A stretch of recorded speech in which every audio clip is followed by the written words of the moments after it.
Men account for more than 75% of suicides in Canada, resulting in an average of 50 men dying per week.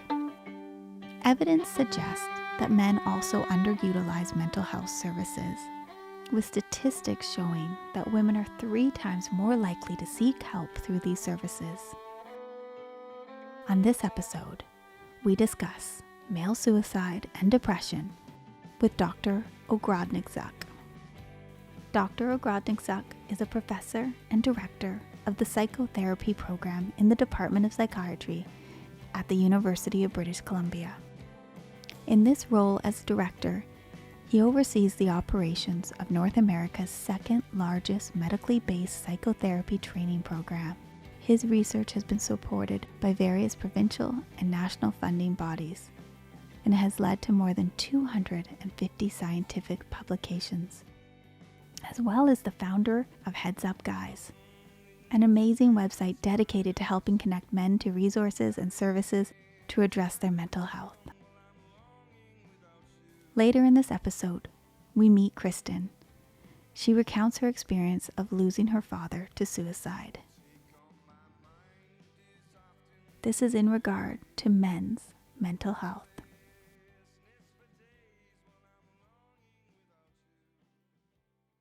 I'm Dr. John Ogrodniczuk. I'm a professor of psychiatry at the University of British Columbia, and I'm the director of the psychotherapy program there as well. And I'm the founder of Heads Up Guys. So the first question I was hoping to start out with you is, what's your personal experience with men's mental health? Well, I've been working in this space professionally for a very long time, almost 25 years now, with a lot of male clients in my private psychotherapy practice. A colleague at UBC, he and I started Canada's first, I think still only, men's mental health research program about 15 years ago now. So it really consumes a lot of my professional time and my interests. Absolutely. But you haven't had necessarily a personal struggle with mental health then. You came at it from an academic approach and that it needed support. Exactly. Yeah. And then when I was looking up the numbers on men's mental health, it is staggering, the suicide rate compared to women's mental. It's really shocking. It was wildly shocking to both Takesha and I. Can you talk a bit on why you anticipate the suicide rate is so much higher for men than women? Well, it's something we're still trying to work on figuring out, but I think one of the contributing factors is a sense of self-reliance amongst men. And in fact, there was a very large study did in Australia. I think it was about 2017 it was published, but this was a study that involved more than 14,000 men. And what they found, they were trying to predict suicidality amongst men. And after accounting for all sort of the known risk factors for suicidality, the one factor that came out on top of all of that was a sense of self-reliance, meaning that guys felt absolutely committed and in fact perhaps felt trapped that they must go it alone when they were suffering, that somehow reaching out for help was an indication of failure or weakness. And I think sadly for some guys, it's more important for them to show that they can still be a man and struggle through the suffering than reaching out for help and what those negative implications might be for them from a societal perspective. And so, depression's a very, very difficult thing to handle on your own. And sometimes when the pain and suffering gets so bad and you feel like you can't reach out because of this socialized prescription of you must figure it out to be a real man, death seems to be the only escape that they feel that they actually have. And we've talked to so many guys who have gone through the experience of attempting to take their life, and virtually all of them say, I didn't actually want to die. I just wanted my pain to end. Um, and so, if we broaden it from there, other things that potentially contribute to men's suicide rates is, how boys are raised to be men. This masculine socialization of what it means to be a real man, the sturdy oak, stoic warrior, don't complain, don't show any weakness or vulnerability. And through that, men learn to distance themselves from their emotional lives, because you can't just pick and choose emotions to feel. You feel one, you feel all, or you cut yourself off to everything. And in a way to kind of make it through, you don't show any vulnerable feelings like sadness, disappointment, frustration, grief. uh, and those are important for us, and they're important for our social communication. And when you're cut off from that, you're really cut off from all sorts of support.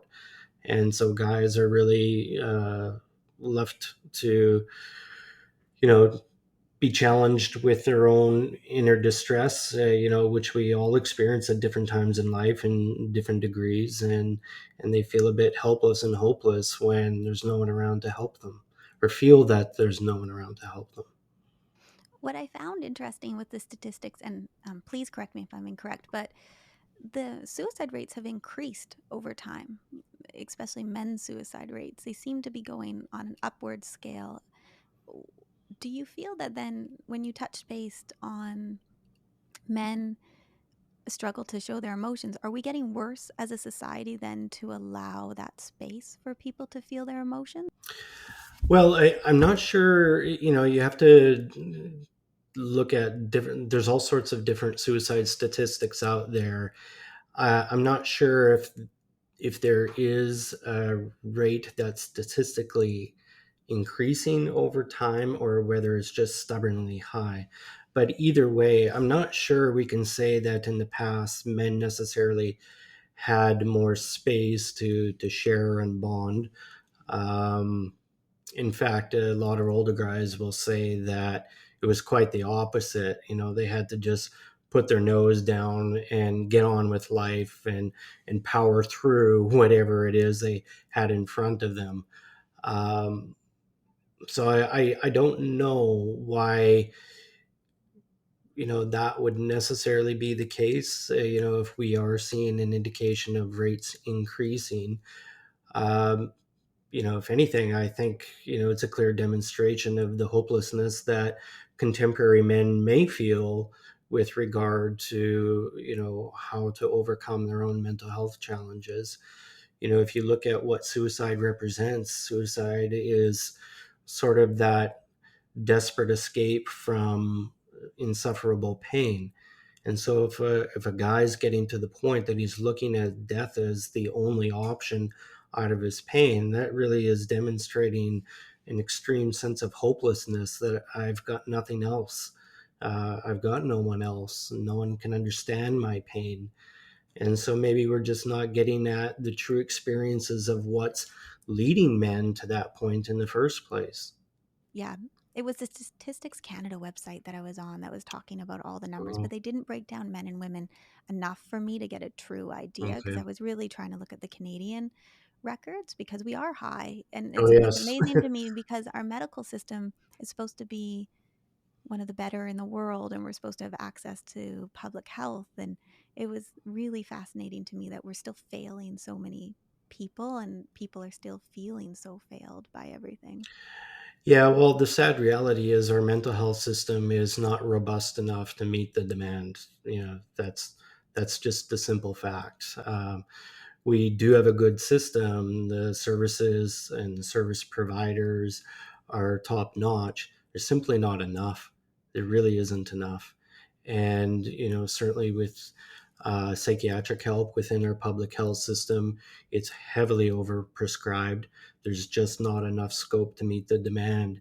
And then people are left to look to the private market for that. And unfortunately, it's expensive. And so a lot of people are left out. Does the private market represent private therapy, private Yeah, access? Because we don't have a public system for that care, do we? We don't have a correct. right. That's the issue. What would you like to recommend to men who are struggling with mental health? What are 3 steps that you think should be taken to try to help them with the process of struggling with depression and mental health? Talk, talk, talk, if you will, because it starts with communication. Uh, as difficult as it is to reach out, to admit that you're suffering, to admit that it's more than you can handle on your own, it is absolutely critical to be able to do that. Whether it's a partner, parent, friend, even a colleague from work, and it could be something as simple as like, I've I'm dealing with a lot, and it's more than I can handle, and I wonder if you can give me a hand, or even if you don't feel like there's somebody in your life that you can't, or that you can, or want to reach out to, try to reach out to your family physician. Or there's anonymous helplines, even. Just, these may not be long-term supports that you can bring into, sort of your wheelhouse, if you will, but nevertheless there are different kinds of supports out there that collectively, we talk about kind of building your team, bringing in all sorts of resources that you can utilize for yourself, because there is help out there. Sometimes it's not easy to find, sometimes it's not easy to engage with, but if you're committed to, being the best version of yourself and getting on that path to recovery, there are mechanisms out there that you can, make a lot of use of. But it all starts with communication. It's such an interesting point, though. Um, it's not like an open wound that you just bandage and repair. It's a long-term illness plan. Could it be a lifetime plan for making sure your mental health is being checked on and cared for?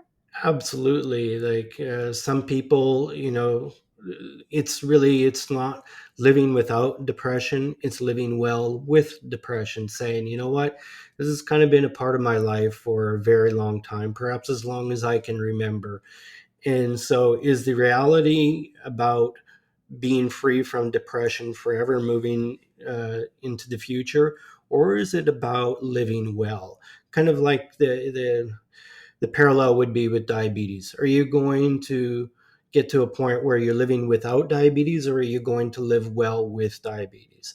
So that's the contrast that I can give. That's perhaps the most clear. And so you can shape your life in a way that you can live well, with the understanding that there might be bumps along the road, probably will be bumps along the road, but you'll be better positioned to handle those. And even those with sort of acute, isolated episodes of depressive experiences, it's the same kind of thing. You might be able to get to a point where you're free from it, but you're living well, putting into place the things that you learn about yourself, healthy living practices, from a very broad perspective, so that you can mitigate the risk of it occurring again. That's powerful, though. I think that needs to be treated as a lifetime health condition that needs care and support. Hmm. I think as if you don't have it, you don't understand that. You think it's a solution based small problem that has to be solved, and it's not the case at all. No, it's not the case. And, guys, and I'll put myself in this pool, when we experience an injury of a sort, of one sort or another, and you can look at as depression as an injury, once we get better, are the things that we did to facilitate that recovery kind of go by the wayside. Like, if I injure the MCL on my knee and I do the rehab needed to get back to the point where I can get back playing hockey, it feels good. And it's like, I'll leave those rehab exercises by the side. It's almost like, well, they're there in case I hurt myself again, rather than thinking about doing things on a more regular basis to prevent the risky of injury in the future. We are all responsible for not doing our work that needs to be done every day to keep us healthy and strong, aren't we? That's Hmm. fantastic. That's a, I don't know, that does take a second for everyone to absorb. It's a lifelong commitment to treating, and we have to be okay with that. What do you suggest for family members or loved ones who are watching people struggle with depression?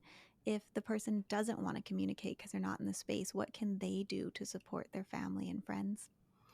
This is so tough. And I get a lot of people reaching out for another member in their life that they are concerned with. Often it's, a male partner, and the male partner doesn't want the help. And to be honest, it's very difficult to help somebody who doesn't want to be helped. All we can do is create an environment that is open, non judgmental, supportive, and in a way, more than one way, we can say through actions, through words, I'm here for you. I love you just the way you are. There's got to be space for a person to step into if they do want to reach out for help, where they don't feel judged, that they won't be shamed, because these are things, as that guys experience a lot, that sense of shame for not feeling well, but also shame in having to reach out for help, as if I failed, and so here I am presenting myself to you to fix me. And that's not what we want to convey to somebody who's suffering, is that we're not there to fix them. We're there to support them, because ultimately they're still the captain of their own ship, if you will. It's like they're the ones that are going to be deciding what's right and wrong for them. They're the ones that are going to be putting in the hard work to recover. And we can only be by their side to help with certain things. We're not going to fix them on our own. That's a lot. Yeah, it's showing a lot of respect for where the person's at. Then it's not something broken that needs repair from someone else, Right.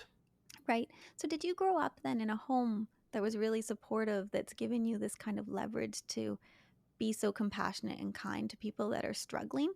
Were you modeled that behavior? Do you think it's a childhood thing that maybe your parents took the time to care for you and to listen to you and to hear you, that has got you to this far that you place that you are? I think that played a big role. It's just my immediate family and extended family. And, those were important things. And, as a therapist, I see the consequences of childhoods where that support and validation, acknowledgement wasn't there. It doesn't mean that you must have suffered some sort of trauma. And it's often not the case at all. I'll ask people what their childhoods were like. Guys are classic with this. Well, it was good. Dad worked, mom was home, never wanted anything. My needs were taken care of, and sort of, with a very broad single brushstroke, say life as a child was good. But then when you ask them, well, what was it really like growing up? What would, how did you feel in your family? Well, dad worked a lot. And when he got home, he just kind of did his own thing. Mom was very busy. There were three kids in the house, and my meals were taken care of, but I kind of felt invisible, as if it didn't really matter, what I did. No one really paid attention. So then you can see how behaviors where perfectionistic type behaviors, they had to excel at something in order to get acknowledged and get validation, or misbehave in order to get attention. And so it's not necessarily traumatic experiences, but it is a sense of feeling loved, acknowledged, and validated. I use those words purposefully because those are so important. Yeah, I'm a mom of a son, and I think um, I think it's really important that he's seen and heard. I can see how important it is for him. Hmm. So I understand it goes all the way back from the beginning, that everybody's seen and heard and valued. And so that an adult, when you're struggling, you can be seen and heard and valued and accept the care and that's coming your way to get better and be stronger. Absolutely, because we can all reflect on experiences where we felt like we're not understood, no one hears us, no one gets us, and it's very isolating. And that can put us in a really tough place. I've had guys break down where I take in what they're saying and I give my own interpretation. They'll just break down and cry, and it's like finally somebody gets me. Oh my gosh. To get to adulthood and only feel that way at that age is that's disheartening, isn't it? Hmm. That's a long way to go to not feel seen. Absolutely. Do you think then women are just better at seeing each other? Do we just not give the same value to boys that we give to girls sometimes? I don't know if it's about valuing girls more than boys. I think, the way girls and boys are socialized, certain, behaviors are okay for one versus another. And I think for girls, their socialization process allows more communication around emotion and connectivity in relationships at a more intimate level. I certainly can see that in my wife, and it's like within 5 minutes of meeting another woman, it's like she can get her whole life story. And guys, they may never get there in a relationship because with women, it's okay, and guys, we have to kind of feel that out a little bit more. What's okay to talk about, what's not. So it makes intimate relationship building a lot more difficult. Your website, you have even sections that they can click on to check on their mental well-being. From what I when I was looking through your website, little sections that they can go into. You have a therapist section, you have resource section, you have YouTube videos. So we're gonna definitely push the participants we're talking to about their stories with mental health to the website, but also all of our listeners that that's a fantastic resource. Is there anything that you want to make sure that they all know additionally to that website where they can go for support or what they could access for support? Well, as you said, there's tons of information there. And if people visit the website and they get to a place where it's like, what, I think I really need and I want to connect with some help. You had mentioned we have a therapist directory now. We just launched that in June. And so this is a place where people can connect with potential help providers, therapists to get on that journey, and that's important to do. It's tough to reach out. You know, I get people that will send me just a blank request. It's just their name, but sometimes they feel like they can't say anything more or don't know how to say it, or they'll say, "I think I need to talk to somebody." And so just reach out in whatever way you can. But the important thing is, if you feel like you need some support, just reach out. It's so important. We get more than 60,000 people a month coming to this website. So clearly it's filling a need. And we're hoping with the directory, it can fill that need even more so. That's an amazing amount of people coming to your Oh, website. it's That's just not incredible. that's And not just Canada. That's yeah, it's from amazing. all over the world. Yeah, you must be proud of that. Yeah, it's pretty cool to see. Yeah. So we end each one of our podcasts with the same question to each of our guests. And some of them it's made wildly uncomfortable and some have loved it. So the question we ask everybody to share one thing that they love about themselves with our listeners. I'm curious. I like to learn about people and things. I like to put myself in uncomfortable positions to learn about myself, of what I like, what I don't like, what I can do, what I can't do, and be okay with all of it. And so I like that about myself.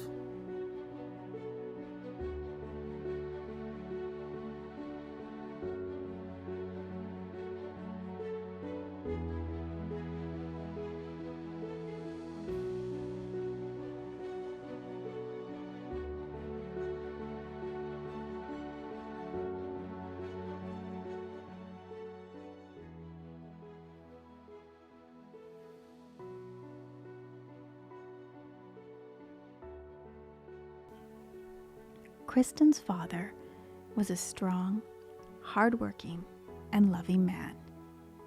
He displayed no signs of mental health struggles that would lead anyone to believe suicide was ever a possibility. Kristen's dad was a fantastic father to his children and gave his family great adventures and many happy memories. Kristen's story is filled with love and care for her father, remembering him for the man he was and not his death.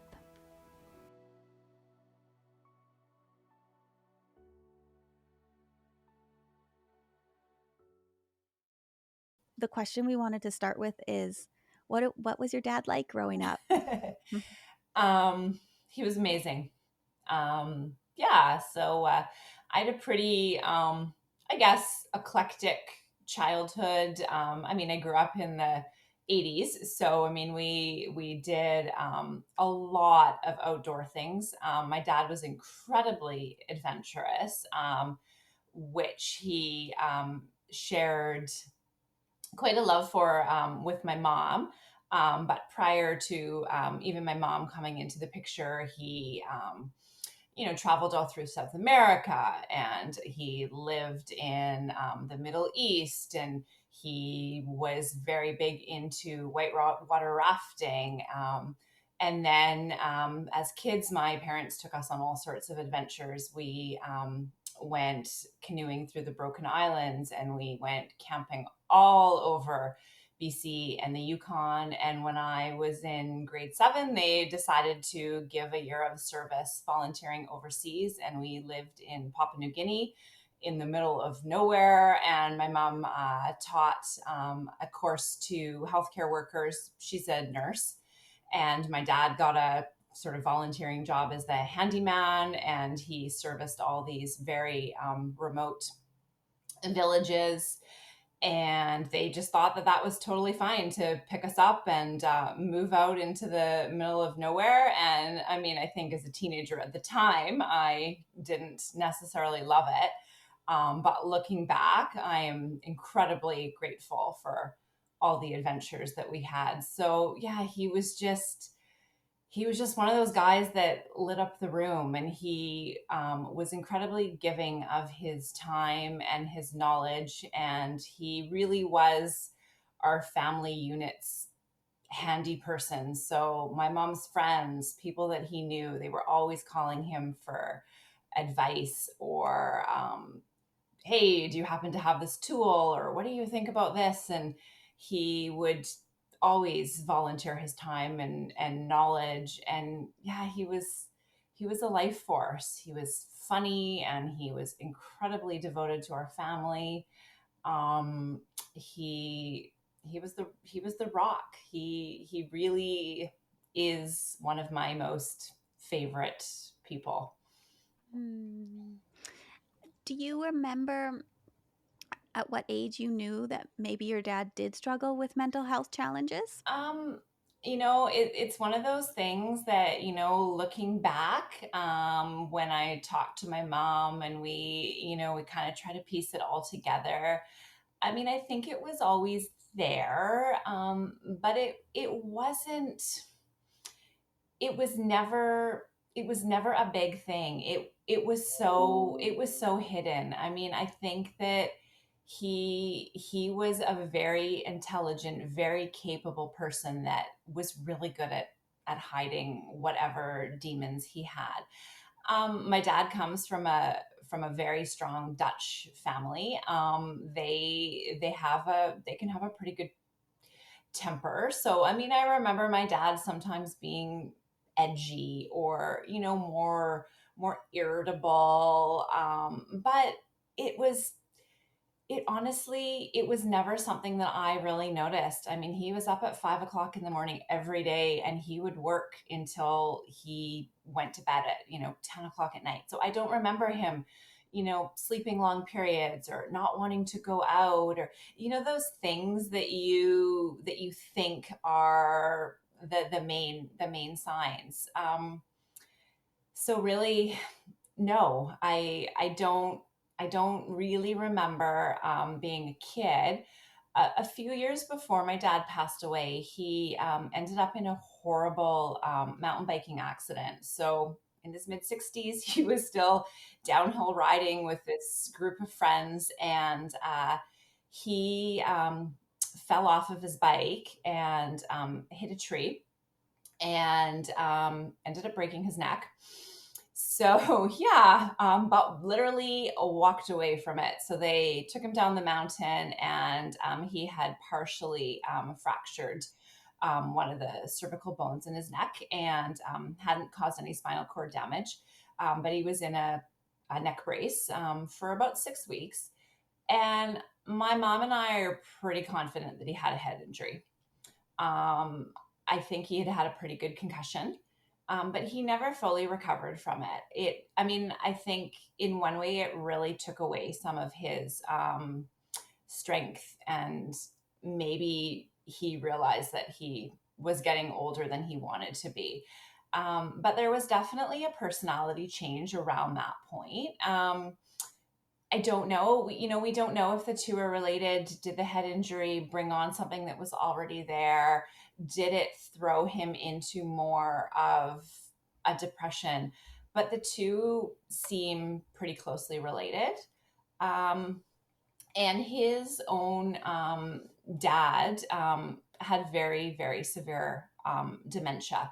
And my grandfather is now no longer alive. But my grandfather had very, very violent Alzheimer's, and ended up having to go into a care home. And there's a bit of a family history. So I think, over the last few years, there was definitely some stuff going on that we started to see with my dad, as far as some personality changes and a few things. So I think all of those things are definitely related. But prior to that, we saw nothing. I I think that's so powerful for everyone to hear, because when you think of depression, you think of not being able to have a job. Yeah. It's because they don't exercise. It's because there's not enough sunlight or healthy foods. Like Yeah. you almost put it onto the person's lifestyle Mhm. contributing to it. Yeah. But what you're describing is your dad was very strong physically Yeah. and a caretaker of your family. Totally. And sorry, and so mentally sharp. I mean, he was so highly intelligent. And I know when you look at all the sort of the stereotypes, or when people try to tell people to, there's so much education now about the warning signs and what to look for.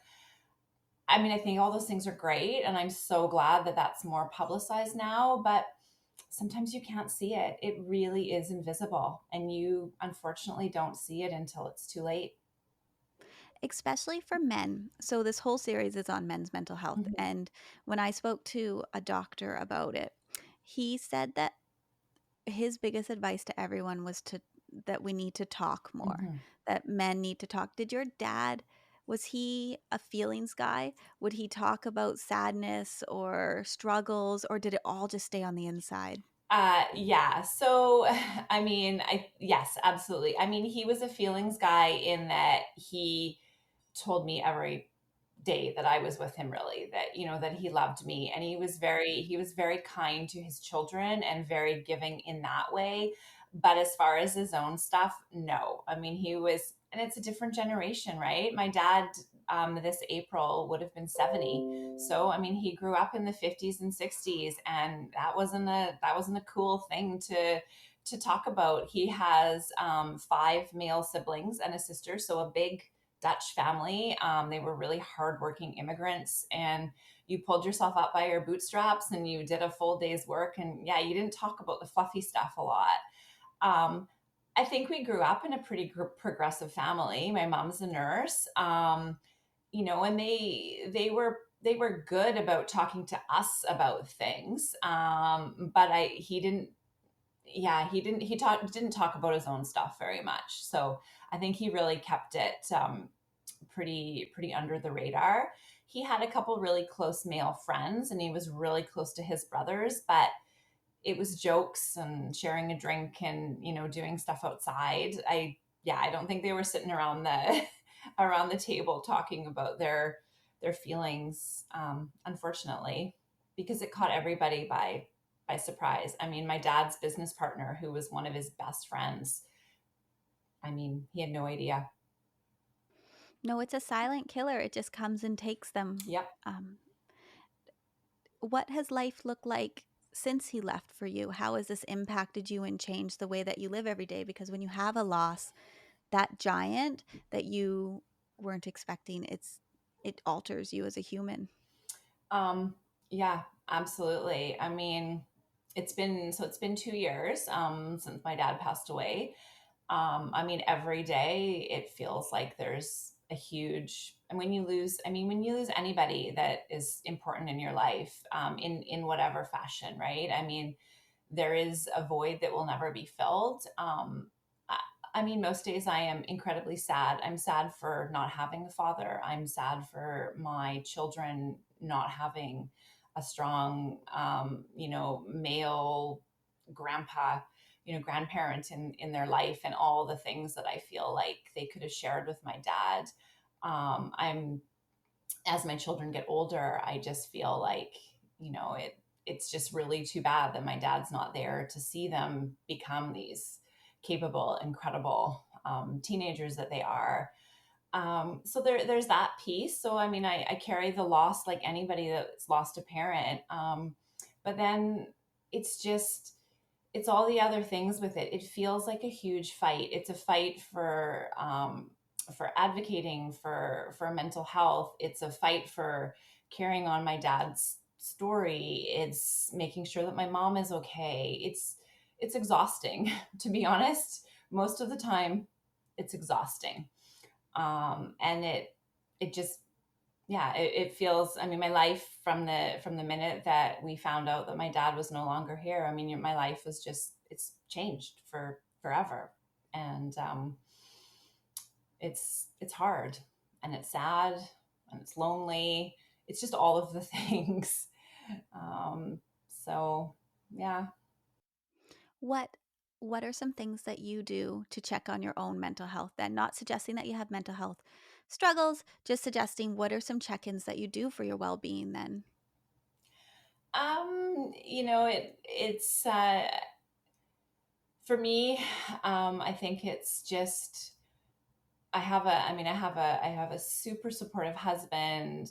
My husband and my kids are definitely a fabulous source of for love and joy, and their busy lives get me out of bed every day and and keep me going. And I am a very optimistic person, which for me has, maybe sometimes it's been my downfall, but overall, I am definitely a cup is half full kind of person. And I really do try to seek joy in all the little things that I can. And I try to honor my dad really in the best ways possible, which is to give of service, give my time, help people where I can, just all of those things, because to me, I feel like it helps to carry his legacy and his life forward. And I know at the end of the day that as much as my dad turned to taking his own life, he never would have wanted for us to suffer, or you know so to me, that part of it just really helps to propel me forward. I have to keep going, and I have to carry on, because I know that that's what he would have wanted for us. But it's a really hard journey. And COVID and the isolation and all the other things that came so soon after that have really complicated things, as I'm sure you're hearing when you talk to other people, right? I mean, just the pure isolation and just all of those things over the last while have definitely complicated things. It has for men and women and everybody, but what we found striking when discussing men's mental health is the suicide rate is so much larger for men than it is for women. Mm-hmm. Um, and it was just astonishing to myself and to Keisha that that was the case. And for your dad to get to the age that he did Yeah. It's just unfathomable to go for so long Yeah. and then for it to all happen. That's a heavy, yeah. It is. But I think in a way it really shows that there's so many faces, right? I mean, it doesn't seem to know, it crosses all barriers. It crosses all ethnicities.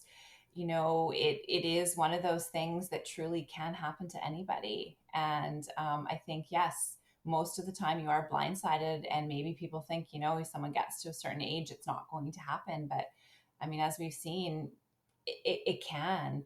I think really my dad was such a strong person that prided himself so much on his ability and his sort of sharpness, and the fact that, at almost 70, he could work most guys under the table. I mean, I remember my husband taking my dad and a friend of his to go cut firewood years ago.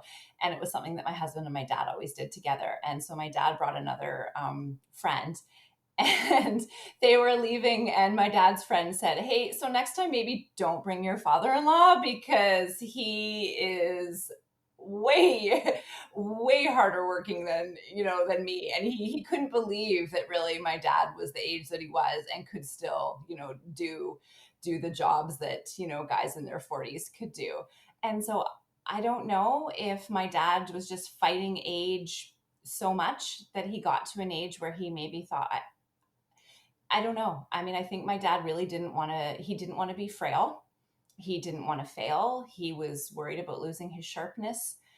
And I guess maybe he felt like he had no other option. And I mean, and I think that's the real thing with suicide, right? People get to a point where they feel like they have no other option. And I just really, really wish that my dad knew how loved he was, and that we would have all rallied around him. And if, you know, and that whatever he needed, we would have been there for him. I think that really is the hardest part, is that he didn't feel like he could talk to us. What type of advice would you give for what was the most supportive to you after losing your dad to suicide? What what would you recommend to other people who are watching their friends or family maybe go through it? How they can support the person who's dealing with the big loss? I think be there, and keep being there. I mean, I have some amazing friends. We're blessed in a way to, we live in this small town, in the same town that I've lived in for my entire life, the same town that my parents have lived in since they moved here when I was a baby. And it's a fabulous community full of people that know us, but unfortunately also know our story. So it's a tricky dance sometimes, because, in the beginning, I would go into the grocery store, and I mean, everybody knew my dad. So therefore everybody knew the story. And so for quite a while, it felt like we were somewhat of the black sheep, right? I mean, people would see us, and they didn't know what to say, and people were awkward. And I think really just say something. I do wish that in the moment more people would have come up to me and just said hi, because I knew that they knew, and I know that they know, and it's awkward. And I don't need to have a conversation with them about my dad's death, but for them just to have said hi, or hey, I'm thinking about you, or how are the kids doing, or just anything, keep it light, but just to have said something, to pass people on the street and people are awkward and they don't want to, because suicide is awkward. People don't want to talk about it. It's not it's not a it's not a glamorous death. It's not one of those things where, it seems to be a really hard thing for people to talk about, and it brings up maybe people's own issues and maybe people's own stories or experiences. So yeah, I think stay in people's lives, say hi, don't be weird. And then the other thing is, just keep talking about the person that's gone. So I have a couple amazing people, and some of them aren't even the closest friends. There's a mom from my school, and she will just randomly send me texts and say, "Hey, it's just thinking about you today." Or my cousin, who on every one of my dad's birthdays texts me and says, "Oh, it's your dad's birthday. Like, just thinking about your dad today. Or people that'll say, oh, I had this dream about your dad, or, or something. And I mean, not everybody maybe likes that. I love it. When I know that my dad made an impact on somebody else's life and somebody shares that story with me, I love it. My dad's not here. So the only way that I ever get to kind of share my dad, or is by talking about him. And I mean, I know he's gone. So when I get those, when I get to talk to people about it, I love it. So I think it's those things. Send the texts on people's birthdays, at Christmas time, on all those moments. Just talk about the person.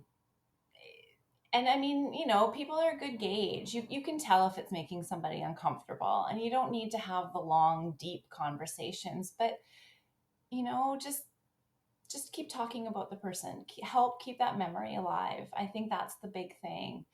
And go the distance. It's not, in a way, it's kind of like when you have a baby, right? I mean, everybody swarms them at the beginning, right? Everybody's there. They're there, and they're there for 6 weeks, and they're super involved, and they're visiting, and they're sending food, and they're doing all these things, and then people disappear.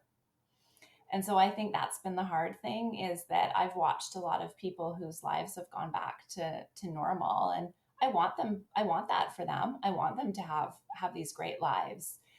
But the people who have lost somebody, their life doesn't get to go back to normal.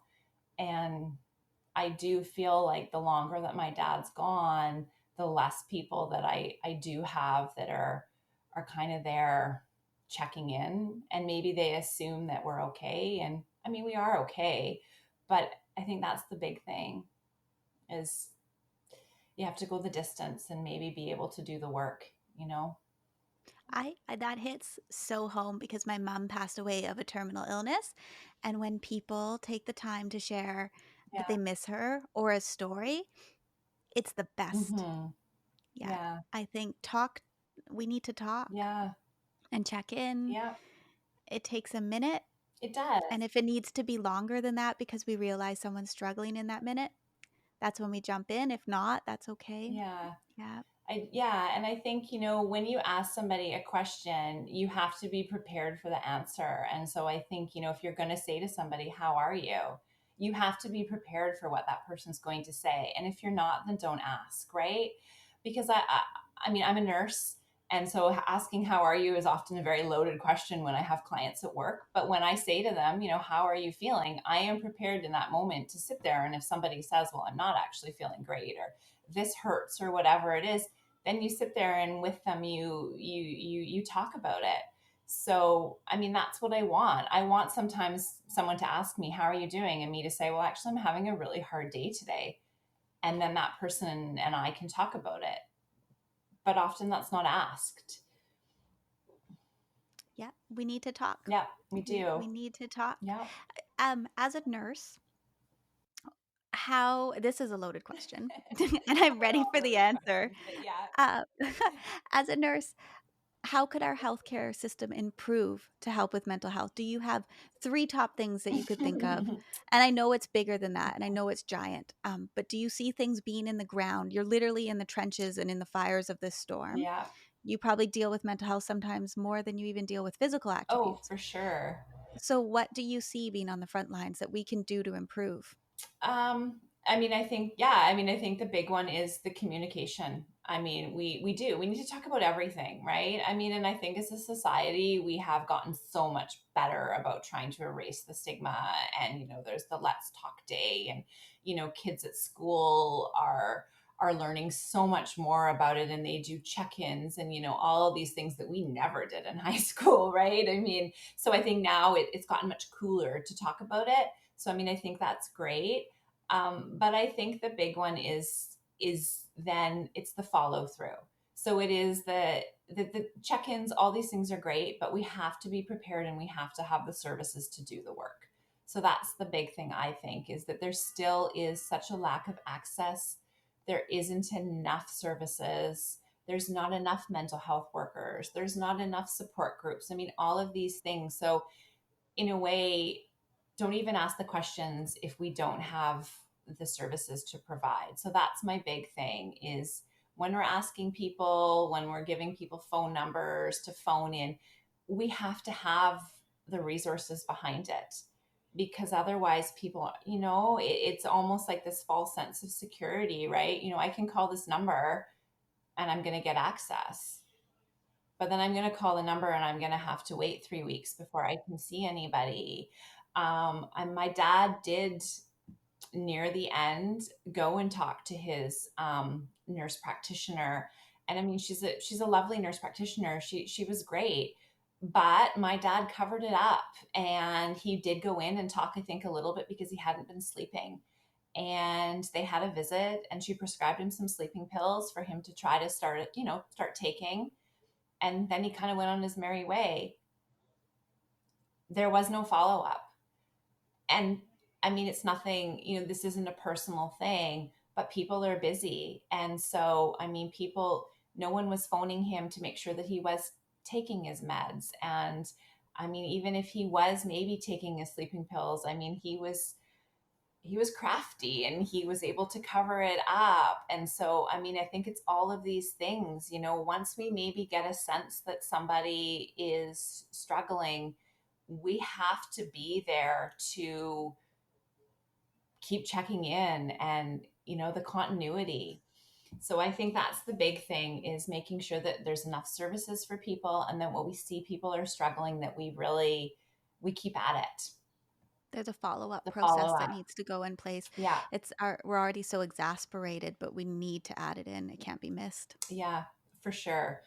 And I mean, the healthcare system is in a massive crisis from COVID and everything else. But I do think that we are going to see, and we're already seeing at work and stuff. I mean, there's going to be such a fallout from all the other things that have happened during COVID. And I think we do really need to be prepared for how we are going to be able to provide people with the right resources and the right services for the people who have had the financial issues and the isolation and the job losses, and all the other things which compound mental health, right? Yeah. So yeah. And yeah, just be there for people, be in their lives, be annoying, when someone is telling you that they're not feeling good and they don't want to go out, and you've got the friend that you suspect, maybe something's going on because they stopped showing up to the events, and they, take 3 days to return the text and stuff. Go knock on their door and say, hey, I just, I was popping by and I was in this neighborhood and I brought you a coffee, or, whatever it is. But just be that person in their life that is regularly there checking in on them, not in a big complicated way, but so people just feel like, the people are thinking about them. Yeah. Yeah, We need to talk. we If I've do. taken away anything from this series that we've done, is we need to talk Yeah, with each other and check on each other. check on each other. Yeah, for sure. And and I think we're never gonna catch all of it. I mean, unfortunately, the suicide rate is sort of the same as it's been for a long time, and there is going to be people that fall under the radar. But I think the other big thing is acknowledging that loss afterwards and talking about that as well, because I mean, there's enough of a stigma with mental health, and then the stigma around suicide is huge.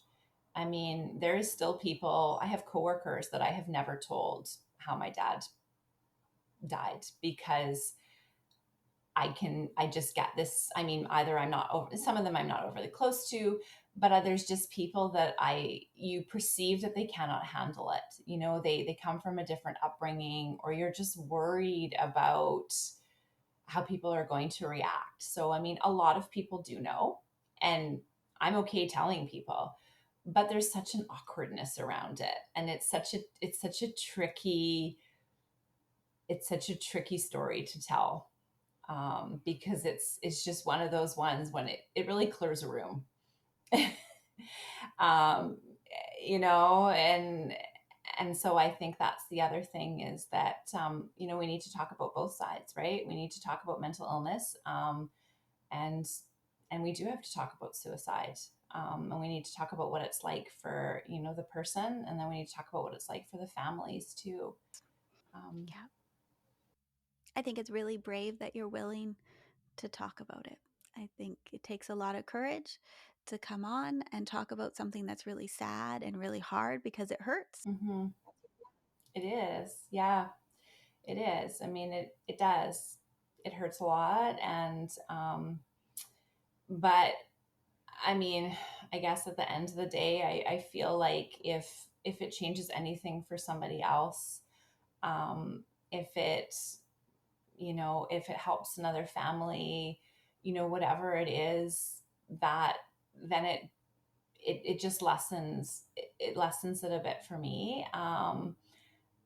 And my dad was a whole story. I mean, he had a whole life, and this was one tiny piece of it, right? I mean, the way that my dad ended his life was not my dad. I mean, my dad's whole life was everything else about him. This was just, you know, this was one little piece, but in the moment it becomes the biggest piece, right? And I think that's been the hardest part, is that it's so hard to lose somebody already, and grief is awful, and losing someone you care about is horrible. And then we had this piece too, and so it just made it so much more complicated, because in the midst of trying to grieve and talk to my kids about losing their grandpa and all the other things, you have this other piece in it. And so it's it makes it so hard. um but there was so much more to him. You did a spectacular job Oh, of not making it our whole story, yeah, that's for sure. yeah. Like, I don't feel that. I feel that we gave knowledge, and that's not who he was. No, The way he left us isn't who he was at the end of the day. no, He was much more than that. And everybody is more than their hard times. absolutely, for sure. And you know, every person, you know, has a family, and all these other people in their lives, and I mean, that is their story too, right? I mean, there's my mom and my husband, and all of my, you know, my dad has 5 grandchildren, and you know, all these other people that will live on through him. And so I see that a lot. I mean, my dad has passed on, he's touched so many lives, but then he left a legacy too, and he's left these great grandkids that I hope are going to go on to do great things, and carry on his life as well. So I mean, my dad left, but we're still here, and you know, we're trying our best to, I think, yeah, keep his memory alive, and just live through him. You're doing it. There's no question. You're already doing it. Yeah, I Yeah. think so, but So, at the end of each segment that we do, regardless of the topic we're covering, we ask everybody the same question. okay. And that question is, what do you love about yourself the most? Um, I think, I mean, it sounds cheesy, you know, and especially considering the topic, but I do think that, you know, my capacity to feel joy, and probably is the thing that I do love, about myself the best. I'm sure that it's probably what other people love about me, but I do. I mean, I feel sadness. I feel horrible things. I've gone through many awful things in my life, but overall, I do feel like I've been able to do a pretty good dance between happiness and sadness, and that, you know, even in the awful days, after losing my dad, there's still life, and there still is good things. So yeah, I think that's it. I'm resilient. I can do hard things. I can get through things, and I feel like it's a great example, and it's something that I'm trying really hard to pass on to my kids too. Is, you know, there's still good stuff.